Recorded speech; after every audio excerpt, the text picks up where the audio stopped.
DVT'ye ne akıllı baka veriyorsunuz diye. DVT mi? Adamlara listovka payladı deyip aşkı vardı. Ey bunu polisi tutturdu zadetti deyip pul çöplediler. Men prosto YouTube'u zade o köpsiyalı maskara etmeyene çıkıp niyetim yoktu. Men çıksam elimde gatov faktör bilen dokumentler bilen şol montaj esasında şol dokumentleri luboy adam screenshot edip okap bilir yalı çıkıp görkezler. Kurbanov diyen adamı senele iki perşembe tanıyandı Kurbanov diyen adamı. Men senden köprak tanıyan Kurbanov'un neyli pizda bol bolduğunu men senden daha goýlan. Şonkalı Kurbanov ýaly pizda bollar Türkmen halkını puş içine miyasa etcek oladı. Yo bir zada aydayın da şu bilsеңizler şu iki sany oğlan tutuldu deydi. Doğru değil mi?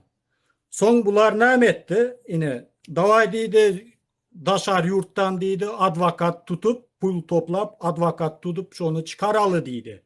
Son bir hepte geçenden son şotayda näme deydi daşar yurttan advokatlar çıkardı deydi Türkmenistan'da ele düşen oğlanları. Bir loh görüyor da halkı. Bularam inan yaş o zatlara. Ey bu maşenik şu Murat Kurbanov diyeninizin maşenik men gözünü prямо yüzüne aytyan dakaz adam edyan. Просто PR halktan pul toplamak spektakl. Pul toplamak için adamlardan. Murat Kurbanov deportasyonlu centrde oturan. Ben deportasyonlu centr İstanbul'da 2006 yılda oturdum. Elimde ne telefon, prosto telefon, vakla çorna-bel telefon var. Bu deportasyonlu centrde oturup her yarım saattan Göney efire çıkıp oturdu. Lişni Murat Kurbanov Kipr'a gelecek olduğundan korkup kaçtı, gelmedi şöyle.